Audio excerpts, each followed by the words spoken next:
नमस्कार विद्यार्थी मित्रांनो, स्वागत आहे पुन्हा एकदा नवीन व्हिडिओमध्ये. तर आपण आरोग्य सेवक बाबतीत आता प्रश्नसंच बघत आहोत.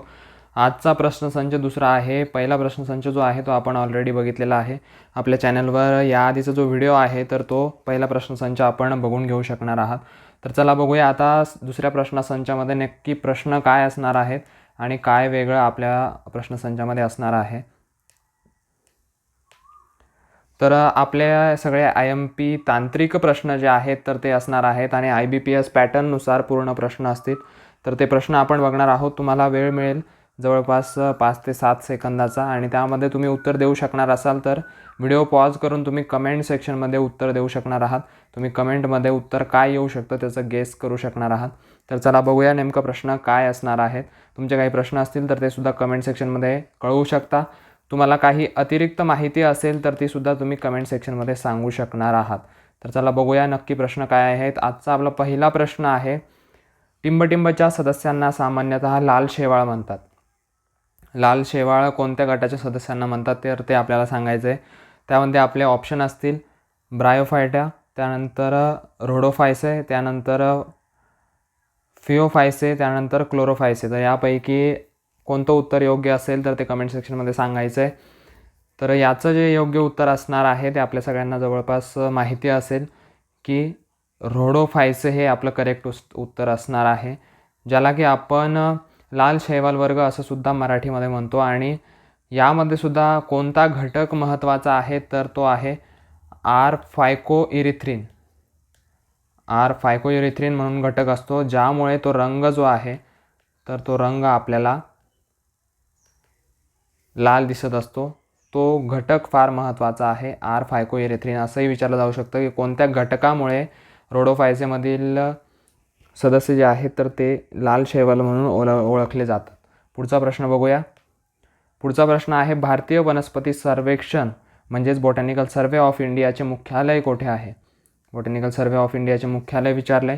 आपले ऑप्शन आहेत मुंबई, कोलकाता, दिल्ली आणि चेन्नई.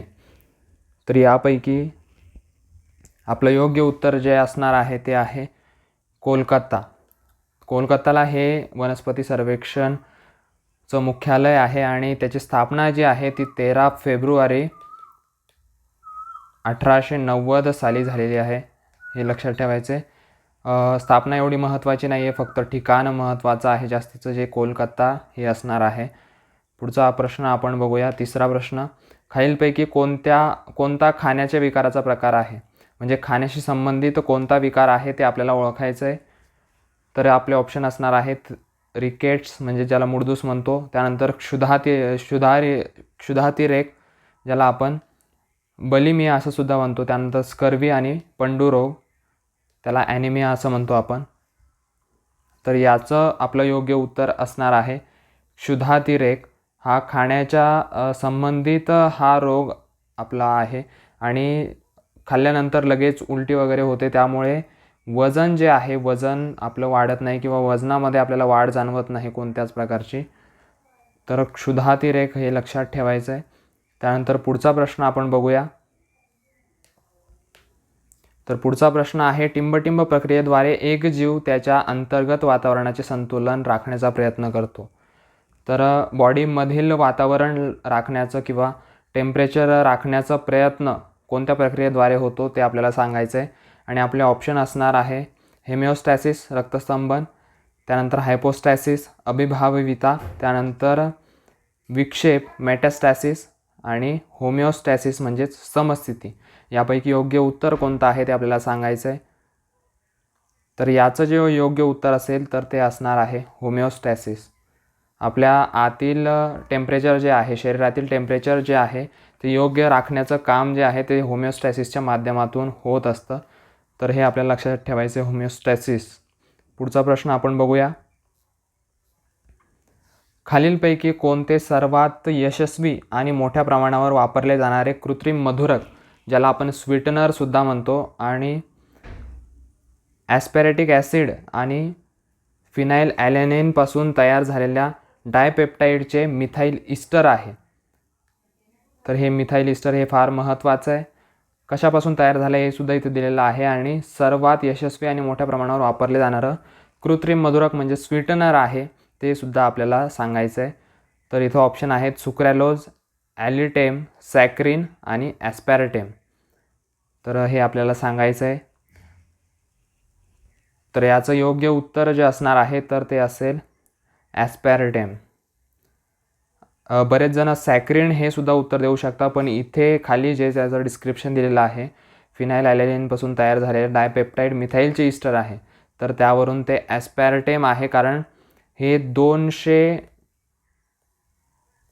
200 पटीने अधिक जास्त स्वीट असतं, गोड असतं सुक्रोजपेक्षा. सुक्रोज जेवढं स्वीट आहे, जेवढं गोड आहे त्यापेक्षा 200 पटीने अधिक गोड हे ॲस्पॅरटेम असतं. आणि याचा जर लाँग टर्ममध्ये जास्त यूज जर आपण केला तर हे किडनी डॅमेज करू शकतं.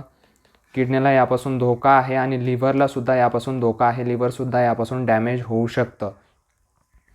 पुढचा प्रश्न आपण बघूया. पुढचा प्रश्न आहे जगातील प्राण्यांच्या एकूण प्रजातींपैकी टिंबटिंबहून अधिक प्रजाती भारतात आहे. भारतात किती प्रजाती आहेत किंवा किती टक्क्यांहून अधिक प्रजाती आहेत हे आपल्याला सांगायचं आहे. तर आपले ऑप्शन आहेत 7.5%, 12.5%, 4.5% आणि 10%. तर याचं आपलं जे योग्य उत्तर असणार आहे ते असेल ऑप्शन क्रमांक 1, 7.5%. आणि या 7.5%हून अधिक प्रजातींमध्ये जवळपास 92,000 प्रजाती असणार आहेत. 92,000 प्राण्यांच्या प्रजाती आहेत. त्याहून अधिक प्रजाती ज्या आहेत त्या भारतामध्ये आढळून येतात फक्त प्राण्यांच्या. आणि आता त्यामध्ये वनस्पती प्रजाती आणखी वेगळ्या आहेत. तर पुढचा प्रश्न बघूया. पुढचा प्रश्न आहे महाराष्ट्राच्या कोणत्या जिल्ह्यात केंद्रीय कापूस संशोधन संस्था central institute for cotton research ही स्थित आहे ते आपल्याला सांगायचं आहे. तर आपले ऑप्शन आहेत हिंगोली, नागपूर, बीड आणि रत्नागिरी. तर याचं जे योग्य उत्तर असेल तर ते असेल नागपूर. नागपूरला ही संशोधन संस्था जी आहे ती स्थित आहे, कापूस संशोधन संस्था. आणि याची स्थापना जी आहे ती 1976 साली करण्यात आलेली आहे. 1976ला याची स्थापना जी आहे ती झालेली आहे. मागचा प्रश्न आपण बघितला होता की प्राण्यांच्या जगातील एकूण प्रजातींपैकी किती टक्क्याहून अधिक प्रजाती भारतात आहेत. तर वनस्पतींच्या किती प्रजाती आहेत तर ते आपल्याला कमेंट सेक्शनमध्ये सांगायचं आहे. तुम्हाला माहीत असेल तर नक्की कमेंट सेक्शनमध्ये सांगा. बघूया नेमकं किती जण उत्तर देत आहेत किंवा योग्य उत्तर देत आहेत. चल त्याला आता 8वा प्रश्न आपण बघूया. पुढचा प्रश्न 8वा प्रश्न आहे प्रथिन संश्लेषणासाठी प्रोटीन सिंथेसिससाठी या पेशीमध्ये खालीलपैकी कोणते स्थान आहे. पेशीमध्ये प्रोटीन सिंथेसिससाठी कोणते स्थान दिलेलं आहे तर ते आपल्याला सांगायचं आहे. त्यामध्ये आपले ऑप्शन जे आहेत ते आहेत अंतर्द्रवी जालिका, ज्याला एंडोप्लाझ्मिक रेटिक्युलम असं म्हणतो, त्यानंतर गॉल्गी बॉडीज, गॉल्गी काय, त्यानंतर रायबोझोम आणि तंतुकणिका, ज्याला आपण मायटोकॉन्ड्रिया म्हणतो. तर यापैकी कोणतं प्रोटीन सिंथेसिससाठी महत्त्वाचं घटक आहे ते आपल्याला सांगायचं आहे. तर याचं जे योग्य उत्तर असेल तर ते असेल रायबोझोम. रायबोझोम हा फार महत्त्वाचा घटक आहे. रायबोझोम आपण ज्याला म्हणतो तर तो फार महत्त्वाचा घटक आहे. DNA सुद्धा असतो. तर तशा प्रकारे जे रायबोझोम्स आहेत तर ते रायबोझोम्स फार महत्त्वाचे आहे प्रथिन संश्लेषणासाठी, प्रोटीन सिंथेसिससाठी. पुढचा प्रश्न बघूया. उचेरिया ब्रँकोटी टिंबटिंबसाठी कारणीभूत ठरतात. तर कोणत्या रोगासाठी कारणीभूत ठरतात, कोणत्या रोगासाठी कारणीभूत ठरणारे हे घटक आहेत तर ते आपल्याला सांगायचे आहे. त्यामध्ये अमिबाजन्य विकार, हत्तीरोग, शीतज्वर की डेंग्यू ज्वर. तर याचं योग्य उत्तर आपल्याला द्यायचं आहे. तर याचं आपलं योग्य उत्तर जे असेल तर ते असेल हत्तीरोग, ज्याला फिलॅरियासिस असं सुद्धा आपण म्हणतो. आणि उचेरिया ब्रँकोटी हा एक राऊंडवर्म आहे आणि जो आपल्याला पॅरासिटिक नेमॅटोडा म्हणून सुद्धा ओळखला जातो. पॅरासिटिक नेमॅटोडा म्हणून सुद्धा ओळखला जातो. पॅरासिटिक नेमॅटोड्समध्ये हा मोडतो, राऊंडवर्म आहे, ही गोष्ट लक्षात ठेवायची. आजचा शेवटचा प्रश्न आपण बघूया. Which of the following is not feature of acid.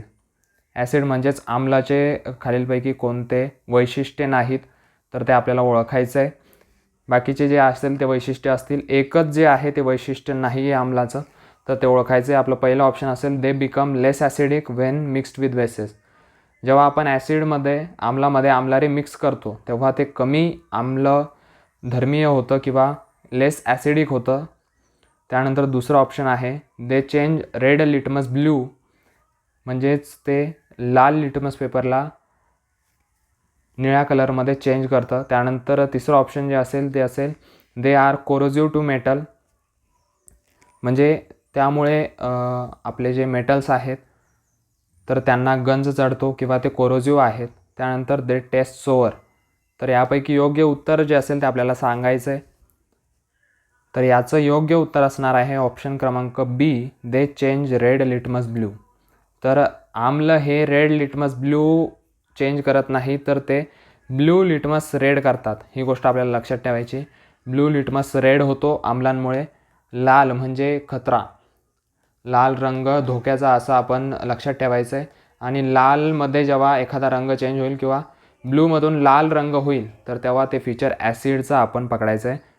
आणि हे फीचर जे आहे रेड लिटमस ब्ल्यूमध्ये चेंज होतो तर ते आहेत आम्लारीचं फीचर आहे, म्हणजेच बेसचं फीचर आहे. तर एवढे प्रश्न आपण बघितले. नक्की तुम्हाला यापैकी कोणते प्रश्नांबद्दल अधिक माहिती आहे ते सुद्धा कमेंट सेक्शनमध्ये सांगा आणि ती माहिती आमच्यापर्यंत पोहोचू द्या कमेंट सेक्शनच्या माध्यमातून. आणि तुम्हाला व्हिडिओ कसा वाटला ते सुद्धा कमेंट सेक्शनमध्ये सांगा. व्हिडिओला लाईक करायला विसरू नका, जेणेकरून बाकीच्या मुलांपर्यंत सुद्धा हा व्हिडिओ पोहोचेल. आणि जे तांत्रिक घटक आहेत तर ते आपण कव्हर करण्याचा प्रयत्न करूया. तर चला भेटूया नेक्स्ट 3rd पार्टमध्ये. तोपर्यंत काळजी घ्या आणि सबस्क्राईब करायला विसरू नका आपल्या यूट्यूब चॅनलला मी अधिकारी.